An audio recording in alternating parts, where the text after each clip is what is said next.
Tekhelet. Tekhelet is a color, a blue string that we're told in the Torah, V'natnu al tzitzit hakanaf Ptil Tekhelet. The Jews should put on the corner of their four-cornered garments a blue thread. But what is this Tekhelet? Where does it come from? Look behind me. We're at the Kotel in the old city of Jerusalem. We see many different types of people, old and young, small and big, wearing all sorts of different types of talitot, also different shapes, different sizes. But very few of them actually wear the blue thread. What is this blue thread? Where did it go? I'm Ari. I'd like you to join me and 3 of my friends in an awesome expedition in search of Techelet. The search for Techelet will take us on an exciting journey. We will try to find the link between a snail, a plant, a coin, and a ball of wool. We will witness the process of spinning wool into thread and knotting tzitziot. We will meet fascinating people, past and present, and be exposed to ancient ways and modern science. We will move through the desert, walk the streets of Jerusalem, dive in the Mediterranean Sea, visit a chemistry lab, and dig in an archaeological excavation, all in search of parts of this puzzle called Techelet. In the end, we will rediscover for ourselves the mitzvah of Ptil Tekhelet, lost some 1,300 years ago.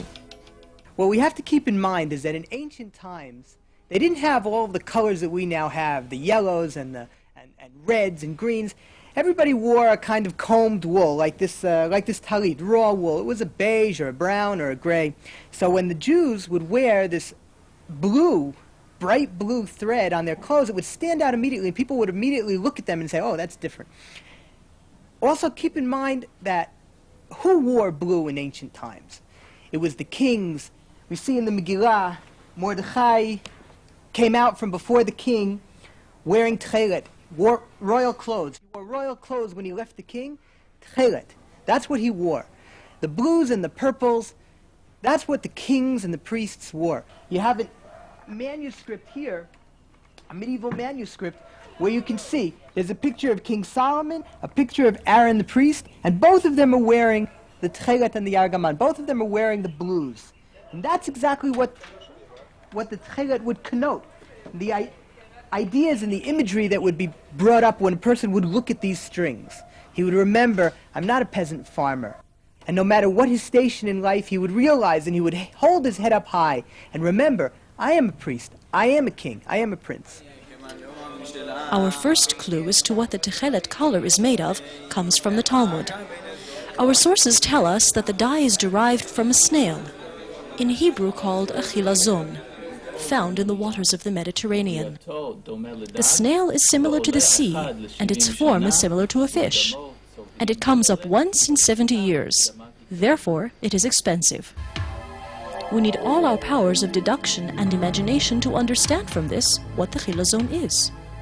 Similar to the sea. In its color, it must resemble the water of the sea, or, for that matter, the seabed. It is similar to a fish. It is a live animal. From this, we must deduce that Techelet can only be made from an animal. No plant will do to fulfill the commandment of tzitzit. It comes up once in 70 years. Therefore, it is expensive. This is a little more complicated, but the exaggerated metaphor is the sage's way of emphasizing the great expense. Come, let's go meet Professor Felix, the world expert in biblical plants and animals. Let's hear what he has to say about Techelet.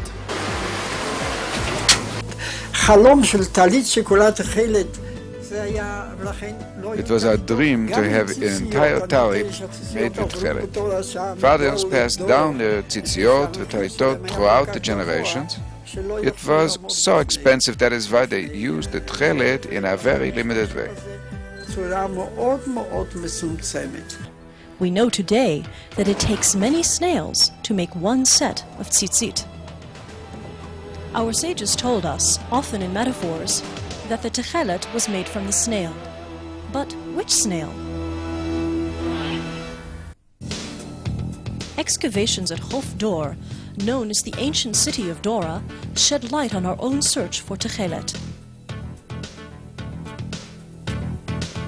At many archaeological sites along the Mediterranean coast, in what was Phoenicia some 3,000 years ago, there is much evidence pointing to the use of the Murex seashell in the dyeing industry.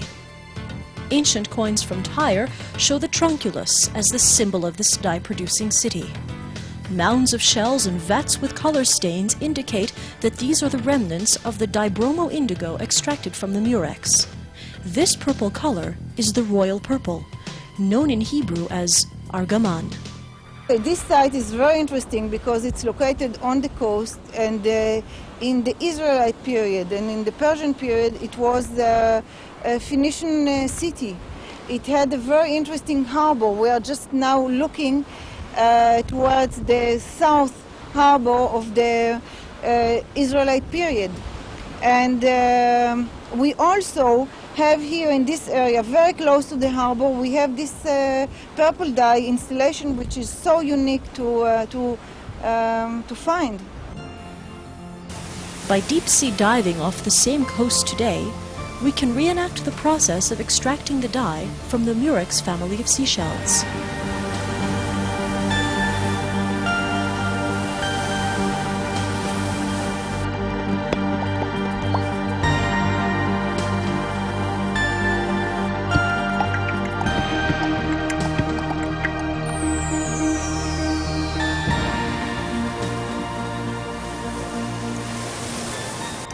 We dive off the Mediterranean coast to try and collect the Murex Trunculus seashell. On one of our expeditions, we took along Nobel Prize-winning chemist Roald Hoffmann so that he could see for himself exactly what's going on. Quite incredible. Look at the color in them. Just think they look like part of the sea, but they're green like the sea, and purple. It's so nice to hold them in my hands. The first time I've seen these. I've never seen them before. We're going to repeat the process of how they did it 3,000–4,000 years ago, but not only that, but in this very same place where this was done, at Tel Dor. Here we have the trunculus. Inside you have like the kind of worm, the snail inside the shell.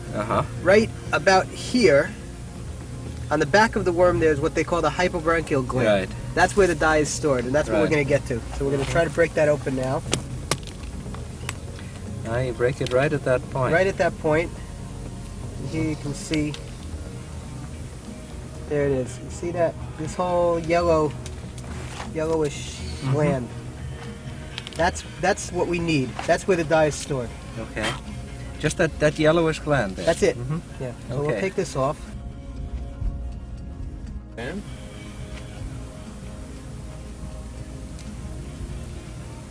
Now inside the gland, there's this kind of a clear liquid, which when exposed to air and the enzymes that are also in the gland, will change the clear precursors of the dye into the dye itself, and you'll see this getting reddish, purplish blue in a few seconds. Does it need the sunlight too?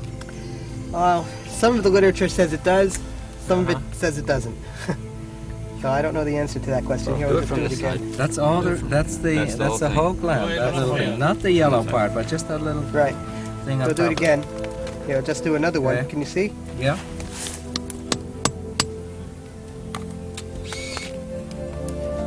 Oh, There you that's see the beautiful. gland. Now I see very clearly the gland. You see that? This whole area here. I might as well try to cut it out. Why There you not? go. Just this gland. That over whole here. thing. Just that little dark part. Right, exactly right. That whole thing. No? Now you That's got some it. of the yellow That's part. good. Yeah. You just put it right down. Now I need to get it on my finger. Nothing's gonna happen. No, just your fingers will turn blue. Finger will turn blue. There it is. That's the gland. Right. That part. Now you can already see, Yeah, in a this few one's turn- seconds, this is already turning. You can't eat this? People all along the Mediterranean eat them, and we've asked that they give the remainders of these snails to the poor people in Jerez to eat. Also, I've just read recently that derivatives of these chemicals are used in leukemia research. All the remains at the archaeological sites, and in the seashells as well, show us a purple color, the argaman, known in chemical terms as dibromo-indigo. But what of the Techelet, the blue color mentioned in our sources? Our journey takes us to the chemistry lab, where we will learn for ourselves what the ancient dyers knew long before us. Any time they've ever found any sort of archaeological dye, the archaeological sites, the pots that they found there, and we've done analysis on this stuff, it's always been only dibromo indigo. This was the big problem everyone had. Everyone felt, all the scientists, the historians felt that this snail was it. But what? But it's purple, it's not blue. Till about 20 years ago. 20 years ago, somebody was doing this in a lab in Tel Aviv, and he put the chemicals in, and he put the dye in, and he needed a coffee. So before he put the wool in, he took this pot and he put it on the windowsill. And it sat on the windowsill for 10 or 15 minutes, and the sun hit it. And he didn't realize it, but what happened?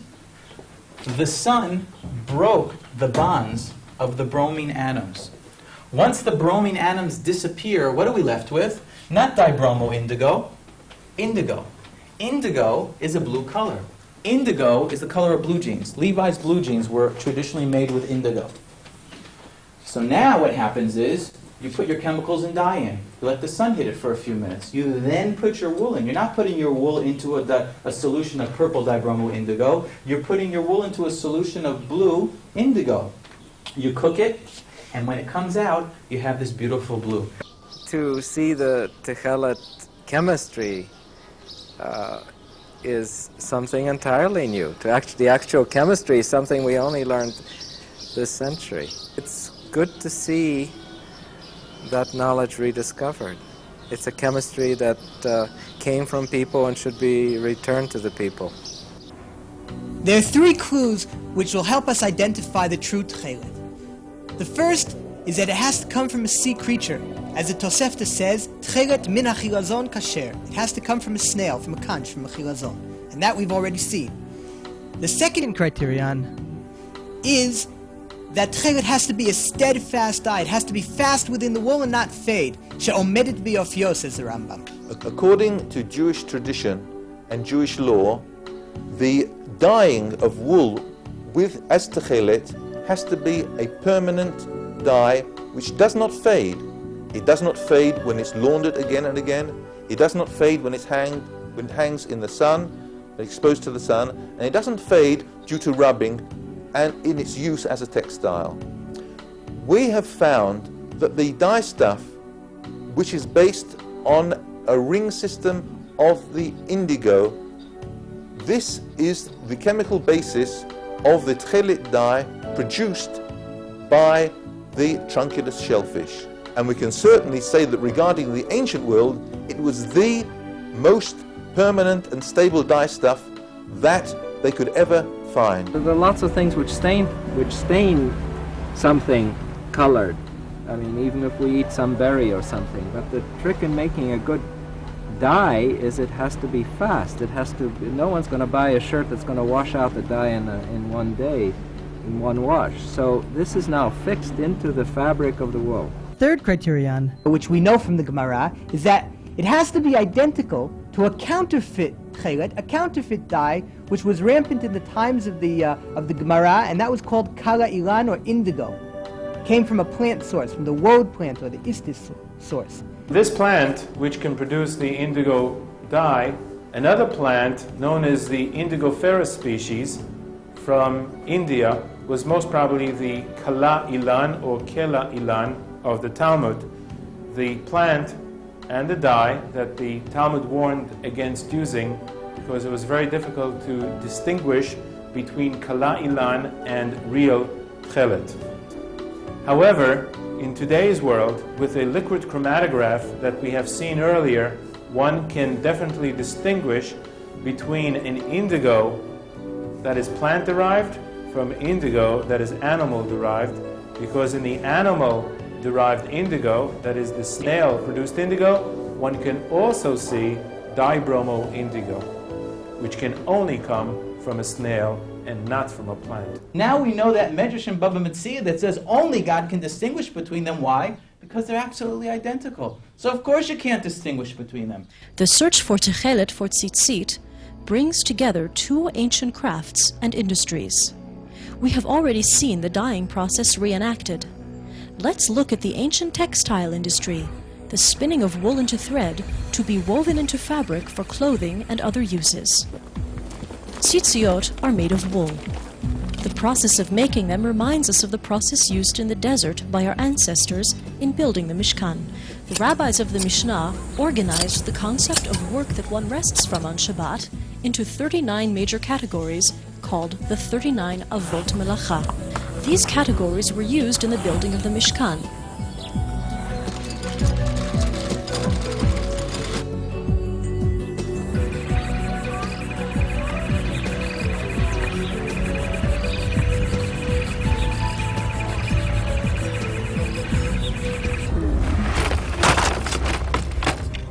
The loom is used for weaving the thread into fabric, but for tzitzit, the spinning wheel is where it all happens. At this point, if I were spinning tzitziot, I would have the proper intentions in my head, and I would also say l'shem mitzvah tzitzit before spinning. We're about to start the process of shizirah. Shizirah is the process that twists together the finely spun threads to create the large, thick thread that we actually use to make tzitzit. This machine here allows us to actually do the process of shizirah, or winding together. It's all going to be done by hand, and what happens is we have the wheel here. As the wheel turns, can you see how these threads start to turn? Okay. What's going to happen is that he'll be turning this thread. It's all done l'shem mitzvah tzitzit. L'shem mitzvah tzitzit. And this is the final chut tzitzit, and this is the same process that's used for white as well as for blue.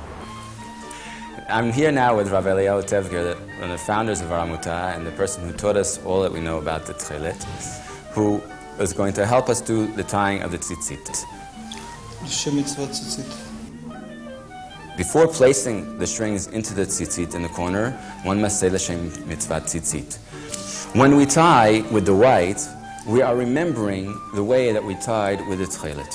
When we tie with the Techelet, there are many different ways in which one can tie, based on different Talmudic passages which were understood by the Gaonim, by the sages, and by the Rishonim, people such as the greats as Maimonides and Rashi.